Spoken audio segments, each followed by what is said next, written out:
কবরে রেখে সবাই যখন চলে যাবে, আমি একা আপনি একা, প্রশ্ন করা হবে কবরে তিনটা, তাও সবার বেলায় এক। রবের পরিচয় দাও, ধর্মের পরিচয় দাও, রাহমাতুল লিল আলামিনের পরিচয় দাও। এই তিনটা প্রশ্ন আমাকেও করবে, আপনাকেও করবে। নবী বলেন যারা জবাব দিতে পারবে তাদের কবর হবে রাউযাতুম মির রিয়াজিল জান্নাহ, আর যারা জবাব দিতে পারবে না তাদের কবর হবে হুফরাতুম মিন হুফারিন নার। ও যুবক বাবারা, তোমার আমার আল্লাহ এক, তোমার আমার ধর্ম এক, তুমিও মুসলমান আমিও মুসলমান। তুমি আল্লাহ মানো, নবী মানো, কোরআন মানো, হাদিস মানো। তোমাকে পায়ে ধরে ধরে বয়ান করার পরেও কেন তুমি টুপি পরতে চাও না? বুঝি না, মাথা নষ্ট। আমি টুপি ফালাইতে লজ্জা পাই আর তুমি টুপি মাথায় দিতে লজ্জা পাও, তুমি কেমন মুসলমান? আমি দাড়ি কাটতে লজ্জা পাই, তুমি রাখতে লজ্জা পাও। একটু চিন্তা করো বাবা, কুত্তা শুয়ারের আল্লাহ চিন্তা করার মতো মেধা দেন না, আল্লাহ মানুষকে দিছে, একটু চিন্তা করো।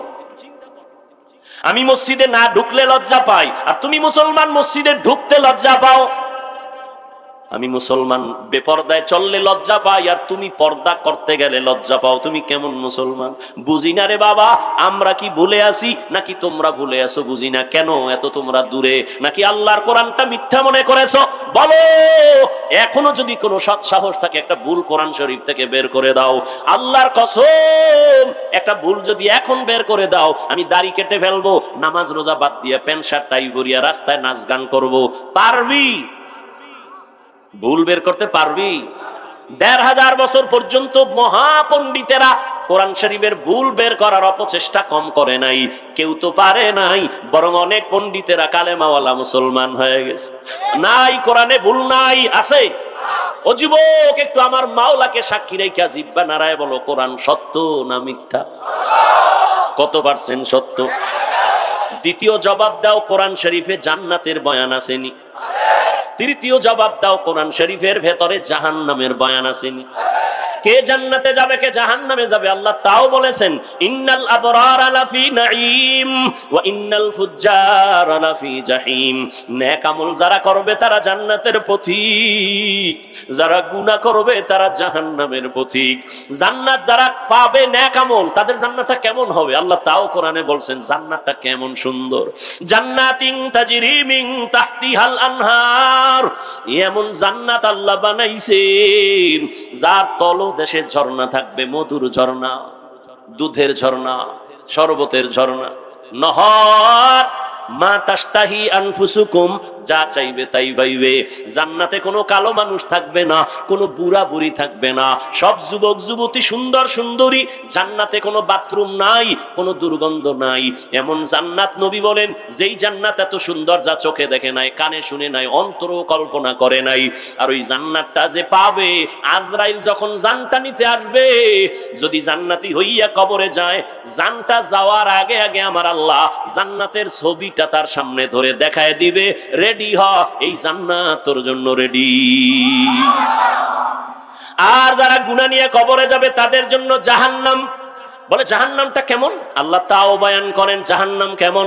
ওয়াকুদুহান নাসু ওয়াল হিজারা আলাইহা মালাইকাতুন গিলাযুন শিদাদুন লা ইয়াসুনাল্লাহা মা আমারাহুম ওয়া ইয়াফআলুনা মা ইউমারুন। আল্লাহ পাক বলেন জাহান্নাম এত ভয়ঙ্কর, যা জ্বালাবই। শক্ত জিনিস দিয়া কয় কি? কয় মানুষ আর পাথর। দুনিয়ার আগুন জ্বালায় মানুষ, নরম জিনিস দিয়া, কেরোসিন দিয়া জ্বালায়, খের কুটা দিয়া জ্বালায়। আর জাহান্নাম এত ভয়ঙ্কর আগুন, যেই আগুনটা জ্বালাবে আল্লাহ পাথর আর মানুষের মাধ্যমে। আল্লাহ বলে নাই কোন মানুষ দিয়া জাহান্নামের আগুন জ্বালাবে। আমি হুজুর যে জান্নাতে যাব গ্যারান্টি নাই।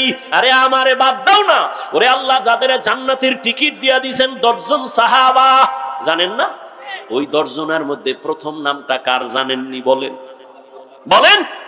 আবু বকর সিদ্দিক, দ্বিতীয় কে? হযরত ওমর। এইভাবে 10 জন সাহাবা জান্নাতের টিকিট হাতে পেয়ে গেলেন। কিন্তু তাদের তাকওয়া কত সুন্দর, তাদের ইখলাস কত সুন্দর, তাদের নামাজ কত সুন্দর, তাদের তেলাওয়াত কত সুন্দর, তাদের কত ব্যবহার এত সুন্দর। কিন্তু রহমতের নবী বলেন আমি এক রাতের বেলার গভীর ঘুমে গেলাম, যদি আমার চোখ বন্ধ আমার অন্তর কখনো ঘুমায় না। হঠাৎ আমার হুজরার পাশেই তো মসজিদে নববী, হঠাৎ আমি রাতের গভীরে শুনি কান্নার আওয়াজ আসে। আমি নজর দিয়া বের হয়ে দেখি এত রাত্রে মসজিদের মধ্যে কে কান্না করে। আমি মোহাম্মদ দাঁড়াইয়া দেখি জান্নাতের 1 নাম্বার সার্টিফিকেট দাঁড়িয়ে আবু বকর নামাজে দাঁড়ায় দাঁড়ায় কান্না করে। আমি জিজ্ঞাসা করলাম, রে আবু বকর, আপনি নামাজে দাঁড়ায় কাঁদলেন কেন গভীর রাতে? আবু বকর চোখের পানি ছেড়ে বলেন, ইয়া রাসূলুল্লাহ, আমার মাওলার আদালতে আমি হাসরের ময়দানে কেমনে দাঁড়াবো সেই ভয়ে আমি কান্না করতেছি। কোরআন শরীফের একটা আয়াত আমারে কাঁদাইছে। বলে, কোন আয়াত আপনারে কান্না করাইলো? বলবো কোন আয়াত আপনারে কান্না করাইলো? আবু বকর বলে, ওই আয়াত, ইন্নাল্লাহ হাশতারা মিনাল মুমিনিনা আনফুসাহুম ওয়া আমওয়ালাহুম বিআন্না লাহুমুল জান্নাহ।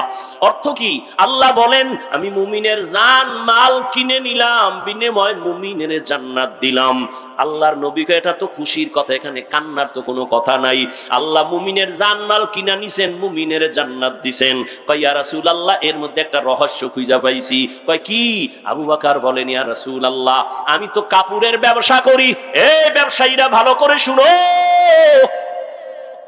আবু বকর সিদ্দিক রাদিয়াল্লাহু তাআলা তিনি বলেন, আমি কাপড়ের ব্যবসা করি। তো আজকে সকালবেলা আমার দোকানে একজন মহিলা আসছে। মহিলা ইসা দাঁড়াইয়া, বহুদিন আগে আমার দোকান থেকে একটা কাপড় নিছিল, আজকে কাপড়টা ফিরাইয়া টাকা নিয়ে চলে গেল। বিদায় বেলা আমি একটা প্রশ্ন করলাম, এরে আম্মা জান, আপনি কাপড় নিলেন বহু আগে, আবার ফিরাইয়া দিয়া টাকা নিলেন কেন? মহিলা একটা কথা বলে চলে গেছে। ডাক দিয়া কয়, ও আবু বকর, আপনার দোকানের কাপড় আমার পছন্দ হয় নাই, এজন্য ফিরাইয়া আমার টাকা নিয়ে গেলাম। আরো আগে আসতে চাইছিলাম, ব্যস্ততার কারণে আসতে পারি নাই। এখান থেকে একটা মূলনীতি শিখে নাও, মদিনার নবীর আদর্শ। বিক্রি করা মাল যারা ফেরত চাইলে ফেরত দেয়, নবী বলেন ওই মালটা দান করার সওয়াব তুমি পেয়ে যাইবা। আর তুমি কপাল পরা ধান্দাবাজ, ধোঁকাবাজ, দোকানে সাইনবোর্ড লাগাইছো, বিক্রি করা মাল ফেরত নেওয়া হয় না। রসুলের শাফাত পাইলে সাইনবোর্ড পুইরা ফেলা, সাইনবোর্ড নেমে ফেলাও। মহিলা বলল কাপড় পছন্দ হয় নাই। নবী বলেন, তো কি হইছে? কয়, ও নবী, আপনিই তো বয়ান করেছেন কিয়ামতের ময়দান হবে বড় ভয়ঙ্কর। এই জমিনটা হবে কিয়ামতের মাঠ, আরাফার ময়দান অথবা সিরিয়ার ময়দান হবে আমার মাওলার বিচারালয়, স্টেজ হবে আদালত। আরাফার ময়দান আরবে সৌদি মক্কার পার্শ্বে, অথবা বাইতুল মুকাদ্দাস ওই এলাকায় অধিকাংশ মতামত আরাফার ময়দান হবে আদালত। পুরা দুনিয়ার জমিনটা সমতল থাকবে, সমান। আল্লাহ সবাইকে ডেকে নিবেন, নারী আর পুরুষগুলো সব কিয়ামতের দিন উলঙ্গ দাঁড়াবে। আম্মা জান আয়েশা একদিন নবীকে বলেন, ইয়া রাসূলুল্লাহ, নারী পুরুষ যে উলঙ্গ দাঁড়াবে কি লজ্জা লাগবে না? নবী বলেন, কিয়ামতের ময়দান এত কঠিন, সূর্যের এমন নিচে তাপ আসবে, জমিনটা মাটির জমিন পুড়িয়া তামা হয়ে যাবে।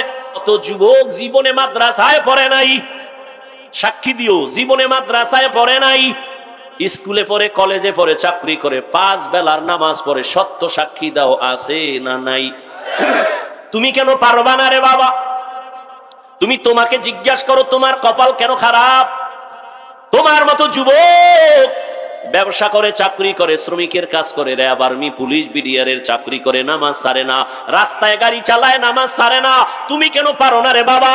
ও যুবক, নদীর মধ্যে মাছ ধরে বান্দা নামাজ ছাড়ে না, তোমার মতো জেনারেল লাইনের মানুষটা নামাজ পড়ে, তুমি কেন পারো না? ও বৃদ্ধ বাবাজিরা, আপনাদের মতো বুড়া মানুষ মসজিদে গিয়া 5 বেলার নামাজ পড়ে, আপনি কেন পারেন না? ও মাইকের আওয়াজ শ্রবণরতা মা বোনেরা, আপনাদের মতো কত মা, কত বোন এখনো আছে, স্বামীর খেদমত করে, মাল হেফাজত করে, সন্তানগুলোকে আদর্শওয়ালা বানায়, পর্দা করে, নামাজ পড়ে, মোবাইলে সময় নষ্ট করে না। বলেন মা, আপনি কেন পারবেন না? ও যুবক আল্লাহর গোলাম, আজকে আমিও যদি তোমার মতো প্যান্ট শার্ট টাই লাগাইয়া দাড়ি কাইটা রাস্তায় মাস্তানি করতাম, পারতাম, কেউ বাধা দিত না। এই টুপি মাথায় দিয়েছি, টুপির কারণে মাথাটা গরম, লম্বা জামা পরছি, শরীরটা বড় গরম লাগে, দাড়ির কারণে যৌবনের ভাব চলে যায়। সব বুঝার পরেও ফালাই না কেন? এই দাড়ি টুপির কারণে কত মানুষ আমাদের গালি দেয়। কত বাজে কথা বলে, এরপর ওখানে পথ ছাড়ি না। একমাত্র কারণ বাবা, আল্লাহর কোরআন দেখলাম, নবীর কথা দেখলাম, একটা কথা মিথ্যা নাই। গুনাহগার হইয়া যদি কবরে যাই, আবু বকরের মতো জান্নাতি সাহাবী যদি কান্না করে নামাজে দাঁড়াইয়া, হাসরের ময়দানের কথা স্মরণ করে বলে নবীজি, কিয়ামতের দিন নবীরা পর্যন্ত ভয়ে কান্না করবেন, ও আল্লাহ আমাকে বাঁচাও। মানুষ থাকবে উলঙ্গ, ওই সময় যদি আল্লাহ ডাক দেয়, আইনা আবা বাকার, আবু বকর কই? আমি যদি আল্লাহর আদালতে দাঁড়াই, আল্লাহ যদি আমাকে জিজ্ঞাসা করে, আবু বকর, আমি তোমাকে জাহান্নামের পথ থেকে ফিরাইয়া মুহাম্মদের হাতে ধরায়া জান্নাতি সার্টিফিকেট দিলাম, আমি তোমারে এত নেয়ামত দিলাম, বলো তুমি আমার মহব্বতে কি আমল নিয়ে আসছো?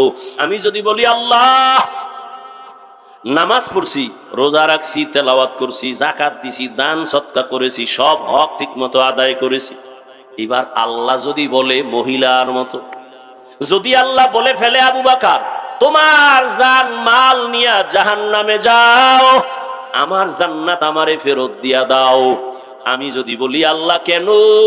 মহিলার মতো যদি আমার মাওলা বলে ফেলে, আবু বকর আমি যেইভাবে নামাজ চাইছি ওইভাবে তোমার নামাজ হয় নাই, তোমার আমল আমার পছন্দ হয় নাই, মহিলাও তো বলছিল কাপড় পছন্দ হয় নাই, ফিরাই দিলাম। আল্লাহ যদি বলে তোমার আমল আমার পছন্দ হয় নাই, আমি যেইভাবে তেলাওয়াত শুনতে চাইছি তুমি ওই মহব্বতে তেলাওয়াত করো নাই, যেইভাবে আমি রোজার হুকুম দিছি ওইভাবে রাখো নাই, তখন আমার জাহান্নাম ছাড়া উপায় হবে না। আর দুনিয়াতে সূর্যের গরম সইতে পারি না, জাহান্নামের গরম কেমনে সহ্য করব? জাহান্নামের আগুন যেখানে লাগবে, নারুল্লাহিল মুকাদা আল্লাতী তাত্তালিউ আলাল আফইদা, কলিজা পর্যন্ত গুনাহ হয়ে যাবে। ও যুবক বাবারা, দুনিয়াতে একটা মশার কামড় সইতে পারো না, গুনাহগার হইয়া কবরে গেলে ওই কবরে জাহান্নামের আগুনের গরম কেমনে সহ্য করবা? হাসরের ময়দানে কেমনে জাহান্নামের আগুন সহ্য করবা? এখনো সময় আছে, মাওলার কাছে তওবা করো, মনেরে বুঝাও রে মন। আমার মতো যুবক জেনারেল লাইনে থাকিয়াও নামাজ পড়ে, চাকরি করে, নামাজ পড়ে, ব্যবসা করে, দোকানদারি করে, গাড়ি চালায়, নামাজ পড়ে, আমি কেন পারবো না? ও আল্লাহ, তোমার দেয়া নেয়ামত পানি বাতাস সব আমি ভোগ করিয়া কত শয়তানের দোকানে নামাজ ছাড়লাম, বেপরদায় চললাম, গুনাহ করে করে জীবনটা নাপাক করেছি, মনে হয় যেন গুনার কারণে আমার হাত নাপাক, আমার চোখ নাপাক, আমার জিহ্বা নাপাক। আজকে এই ময়দানে তুমি নিয়ে আসছো রে মালিক, আমি আজ তওবার নিয়ত করলাম, আর কোনোদিন দাড়ি কাটবো না, মা বাবারে কষ্ট দিব না, উলামায়ে কেরামের বিরুদ্ধে যাব না, মুরব্বীদের বরদোয়া নিব না, নবীজির তরিকা মেনে উলামায়ে কেরামের পরামর্শ নিয়ে মা বাবার দোয়া নিয়ে চলবো। ও আল্লাহর বান্দারা, আল্লাহর কাছে যদি তওবা করতে পারো, আল্লাহর কাছে মনে মনে বলো, শুনাইয়াও বলা লাগবে না, মনে মনে আমার মাওলারে ডাক দাও, হে মালিক, এই ময়দানে আমার মতো গুনাহগার কেউ নাই, জীবনটা আমার বড় নষ্ট, কেউ আমাকে দোয়া করে না, সবাই বরদোয়া করে আমার ব্যবহারের কারণে, আমার চরিত্রের কারণে আমারে কেউ ভালো জানে না। ও আল্লাহ, এই অবস্থায় আমি মরতে চাই না, জাহান্নামের আযাব সইতে পারবো না। ও আল্লাহ, তওবার নিয়ত করে ফেললাম, মরিয়ার বাঁচি, তুমিই তো হায়াতের মালিক, তুমিই তো মরণ দেওয়ার মালিক, তুমিই তো রিজিকের মালিক, তুমিই তো সম্মান দেওয়ার মালিক। আজকে থেকে আর নামাজ ছাড়বো না, বেপরদায় চলবো না, দাড়ি কাটবো না, মা বাবারে কষ্ট দিব না, উলামায়ে কেরামের পরামর্শ নিয়ে নবীর তরিকা মেনে 5 ওয়াক্ত নামাজ পড়বো, চলবো। তওবা করার মতো যদি কারো অন্তর তৈরি হয়, মুনাফিকি অন্তরে যদি না থাকে, দুর্বলতা না থাকে, ওরে গলায় ছুরি আসবে, মরে যাইবা, তারপরও নবীর তরিকার বাইরে চলবা না, নামাজ ছাড়বা না, এমন পাক্কা নিয়ত যদি তওবার জন্য কারো থাকে, দুটো হাত আমার আল্লাহকে দেখায় দাও। আয় আল্লাহ, আমাদের তওবা কবুল করে নেন, গুনাহ মাফ করে দেন, তওবার উপরে মজবুত হইয়া চলার মতো মরণ পর্যন্ত তৌফিক দান করেন, আমিন। আলহামদুলিল্লাহি রাব্বিল আলামিন, ওয়াসসালাতু ওয়াসসালামু আলা সাইয়্যিদিল আমবিয়াই ওয়াল মুরসালিন ওয়া আলা আলিহি ওয়া আসহাবিহি আজমাইন। ইয়া আরহামার রাহিমিন, ইয়া আরহামার রাহিমিন, ইয়া আরহামার রাহিমিন। রব্বিরহামহুমা কামা রব্বায়ানি সগীরা। আল্লাহুম্মা ইন্নাকা আফুউন কারীম তুহিব্বুল আফওয়া ফা'ফু আন্না। আল্লাহুম্মা ইন্না নাসআলুকা রিযাকা ওয়াল জান্নাহ ওয়া নাউযু বিকা মিন সাখাতিকা ওয়ান নার। আল্লাহুম্মা ইন্নী যালামতু নাফসি যুলমান কাসীরান ওয়া লা ইয়াগফিরুয যুনুবা ইল্লা আনতা ফাগফিরলি মাগফিরাতাম মিন ইনদিকা ওয়ারহামনি ইন্নাকা আনতাল গফুরুর রহিম। اللهم إنا نعوذ بك من البرص والجنون والجذام وسيء الأسقام। ও দয়ার মালিক, কুদরতের নজর দিয়া তাকায় দেখেন কত উলামায়ে কেরাম ময়দানে হাজির, কত মুরব্বী হাজী সাহেব, কত ব্যবসায়ী চাকুরিজীবী, কত যুবক, কত ছাত্র ভাই, পর্দার আড়ালে কত মা বোনেরা। ও আল্লাহ, জীবনটা গুনায় গুনায় নষ্ট করে ফেলেছি রে মালিক, আর তওবার নিয়তে আপনার দরজায় হাজির হয়েছি। আর নাফরমানি করব না, আর গুনাহ করব না রে আল্লাহ। শয়তানের ধোকায় গুনাহ করে আমার হাত না পাক, আমার চোখ না পাক, আমার অন্তর না পাক, আমার জবানটা না পাক। আজকে থেকে তওবা করব, আর নামাজ ছাড়বো না, দাড়ি কাটবো না, বেপরদায় চলবো না, মা বাবার সাথে বেয়াদবি করব না, মুরব্বীদের দোয়া নিয়ে, উলামায়ে কেরামের পরামর্শ নিয়ে নবীজির তরিকায় চলবো, নামাজ পড়ব। ও আল্লাহ, মেহেরবানি করে আমাদের তওবা কবুল করে নেন, জীবনের গুনাহ মাফ করে দেন, এ মাহফিল কবুল করে নেন, আয়োজনকারী সহযোগিতাকারীদের কবুল করে নেন আল্লাহ। আয় আল্লাহ, মা বোনদের আবেদা পর্দানিশী বানায় দেন, সন্তানগুলো নেককার বানায় দেন, সারা দুনিয়াবাসীকে মাফ করে দেন আল্লাহ। আয় আল্লাহ, প্রবাসে আমার ভাই বোন যারা আছে, সুস্থতার সাথে রুজি রোজগারে বরকত দান করেন আল্লাহ। আমার প্রবাসের ভাই বোনদের মুসিবত দূর করে দেন আল্লাহ। আয় আল্লাহ, বাংলাদেশ শান্তির দেশ বানায় দেন, জালেমদের জুলুম থেকে দেশ ও জাতিকে হেফাজত করেন আল্লাহ। মাদ্রাসা কবুল করে নেন, মসজিদ কবুল করে নেন, অন্যান্য শিক্ষা প্রতিষ্ঠান নবীর আদর্শে কবুল করে নেন। ও দয়ার মালিক, আমরা যারা হাত তুলেছি জানি না কারো মা নাই, কারো বাবা নাই। ও আল্লাহ, এতিমের মতো ময়দানে জানি কারা হাত উঁচু করেছে। মোনাজাতের পরে অনেকে গিয়া বাসায় মা মা বলে ডাকবে, বাবা বলে ডাকবে। মা টেলিফোন করে, বাবা তাড়াতাড়ি আয়, আমি ঘুমাই নাই। আর কিছু আল্লাহর গোলাম এরা মা হারাইছে, মায়ের চেহারাও দেখে না, মা বলিয়া ডাক দিতে পারে না। গুনাহের কারণে দিলটা পাথর, চোখে পানি নাই। কান্নাওয়ালা চক্ষু দান করেন আল্লাহ, কান্নাওয়ালা চক্ষু দান করেন, কান্নাওয়ালা চক্ষু দান করেন আল্লাহ। ও সন্তানেরা, ওই মা বাবার চেহারাটাও কি মনে পড়ে না? ওই মা বাবার জন্য কি অন্তরে মায়া হবে না? কত মা বাবা জীবনটা বিলাইয়া দিয়া তোমাকে আমাকে মানুষ বানাইছে। ওই মা বাবার চোখের পানি আর দোয়ার কারণে আজ আমি কত সম্মানের চেয়ারে বসছি। ওই মা বাবার চোখের পানি আর দোয়ার কারণে তুমি টাকার মালিক, বাড়ি গাড়ির মালিক। ওই মা বাবা জীবনে কত কষ্টের কাটাইলে। বাবার মাঝে মাঝে মনে চাইতো ইলিশ মাছ দিয়া খানা খাবে, কিন্তু মনে দুঃখ, কেনার মতো টাকা ছিল না। মায়ের মনে চাইতো একটু ফল খাবে, বেদানা খাবে, টাকা নাই। ও সন্তান, আজকে তোমার ফ্রিজে মাছের অভাব নাই, তোমার ঘরে ফলের অভাব নেই। ওই মাছ আর ফল থাকলে কি হবে? যারা আফসুস করলো তারা সাদা কাফনের প্যাকেট হয়ে কবরে পড়ে গেছে। ওই মা বাবাকে আর চাইলো মাছ দিতে পারবা না, ফল খাওয়াতে পারবা না, কিন্তু দুই ফোঁটা চোখের পানি ছাড়িয়াও কি একটু দোয়া করবা না? ওই মা বাবা তোমার আমার জন্য এত কাঁদা কাঁদলেন, তুমি কেন এক ফোঁটা চোখের পানি ফেলতে পারো না? ওরে যদি চোখে পানি না আসে, দেখো তোমার ডানে বামে কারো চোখে পানি, হাতটা বাড়াইয়া দোয়া চাও। কান্নাওয়ালার দোয়া খালি ফেরত যাবে না। ও কান্নাওয়ালা ভাই, আপনাদের কপাল কত ভালো, আমাদের কপাল বড় খারাপ। গুনাহের কারণে আমাদের দিলটা শক্ত, চোখে পানি নাই। আপনারা আমাদের জন্য একটু দোয়া করিয়েন। আয় আল্লাহ, কারো চোখের পানি ফিরাইয়া দিয়েন না। সবার কবর জান্নাতের বাগান বানায় দেন। যার মা বাবা বেঁচে আছে হায়াত বাড়ায় দেন আল্লাহ। ও আমার কলিজার যুবক, বাসায় গিয়া মাকে যদি পাও, মায়ের কাছে গিয়া বলি, ও কলিজার মা, জীবনে তোমারে কত কষ্ট দিছি, তুমি মাঝে মাঝে গোপনে কষ্ট পাইয়া কান্না করেছো। ও মা, আজকে ওয়াজের প্যান্ডেলে তওবা করে আসছি, আর তোমাদের কষ্ট দিয়া কান্না করাবো না। আজকে আমার ময়দানে দেখলাম কত যুবকের চোখে পানি। ও মা, আমার চোখে পানি আসে না কেন? মনে হয় গুনাহের কারণে আল্লাহ বেজার। ও মা, তুমি মনে হয় বেজার, একটু মাথায় হাত দিয়ে আমারে দোয়া করিয়া দাও।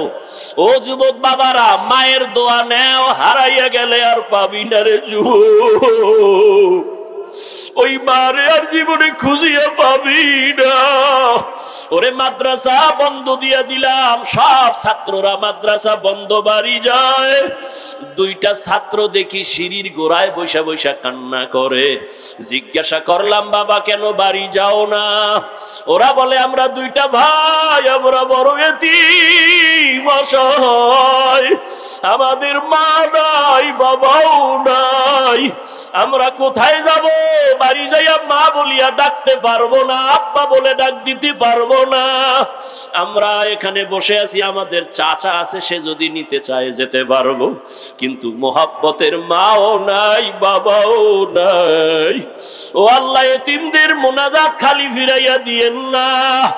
আমার কলিজার যুবক, কাউকে খালি ফিরাইয়া দিয়েন না। আমার প্রত্যেকটা কলিজার যুবকের দিনের খাদেম বানায়া দেন। আমার কলিজার যুবকদের নামাজি বানায়া দেন। আমার কলিজার প্রত্যেকটা যুবকের গুনাহমুক্ত করে দেন। মোবাইলের গুনাহের থেকে হেফাজত করেন আল্লাহ। মোবাইলের গুনাহের থেকে হেফাজত করেন আল্লাহ। মোবাইলের গুনাহের থেকে হেফাজত করেন আল্লাহ। নবীজির সুন্নাতওয়ালা জিন্দেগি দান করেন। নবীজির রওজায় গিয়া সালাম দেওয়ার তৌফিক দান করেন। বাইতুল্লাহর গিলাফ ধরে লাব্বাইক বলার তৌফিক দান করেন। আয় আল্লাহ, সবার কামাই রুজি ব্যবসায় হালাল ভাবে বরকত বাড়ায় দেন। হারাম থেকে হেফাজত করেন, পরমুখাপেক্ষিত থেকে হেফাজত করেন আল্লাহ। ইলম ও হিকমত ও আমলে বরকত বাড়ায় দেন। আওয়াজে কথায় রুহানিয়াতে স্পষ্টতা বাড়ায় দেন। চলার পথে কুদরতের দ্বারা হেফাজত করেন। সারা দুনিয়ায় খেদমতের জন্য কবুল করে নেন। আয় আল্লাহ, মেহেরবানি করে মুখালিফের মুওয়াফিক বানায় দেন। মিথ্যা মামলা থেকে চিরমুক্তির ব্যবস্থা করে দেন। উলামায়ে কেরামদের এক ও নেক বানায় দেন। বাতিলের মোকাবেলায় বিজয় দান করেন আল্লাহ। আয় আল্লাহ, সবার কবর জান্নাত বানায় দেন। যারা বেঁচে আছেন মা বাবা হায়াত বাড়ায় দেন। আয় আল্লাহ, যারা অসুস্থ কুদরতের দ্বারা সুস্থ করে দেন আল্লাহ। আম্বিয়ায়ে কেরাম, সাহাবায়ে কেরাম, শুহাদায়ে কেরাম, আউলিয়ায়ে কেরাম, আসাতেজায়ে কেরামদের মাকাম জান্নাতে বাড়ায়া দেন। আয় আল্লাহ, আমাদের দিলের নেক আশা পুরায়া দেন। আয় আল্লাহ, প্রত্যেকটা শিক্ষা প্রতিষ্ঠান নবীর আদর্শের দ্বারা কবুল করে নেন। আয় আল্লাহ, প্রত্যেকটা মা বাবার সন্তানগুলো বাধ্যগত বানায়া দেন। আদবওয়ালা জিন্দেগি দান করেন। আয় আল্লাহ, বেয়াদবির থেকে হেফাজত করেন। গীবত শিকায়াত থেকে আমাদের জবান, আমাদের কান, আমাদের হাত বাঁচাইয়া রাখার তৌফিক দান করেন। আদবওয়ালা জিন্দেগি দান করেন। আয় আল্লাহ, হালাল বরকতি রিজিক দান করেন। আমাদের জান মাল হাল পরিবার হেফাজতের ব্যবস্থা করেন। সাবিরিন, শাকিরিন, জাকিরিনদের অন্তর্ভুক্ত বানায়া দেন। রব্বি জাআলনি মুকিমাস সালাতি ওয়া মিন যুররিয়্যাতি রব্বানা ওয়া তাকাব্বাল দুআ রব্বি জাআলনি মুকিমাস সালাতি ওয়া মিন যুররিয়্যাতি রব্বানা ওয়া তাকাব্বাল দুআ রব্বি জাআলনি মুকিমাস সালাতি ওয়া মিন যুররিয়্যাতি রব্বানা ওয়া তাকাব্বাল দুআ হাসবুনাল্লাহু ওয়া নি'মাল ওয়াকিল নি'মাল মাওলা ওয়া নি'মান নাসির وصلى الله تعالى على خير خلقه محمد وآله وأصحابه أجمعين آمين آمين آمين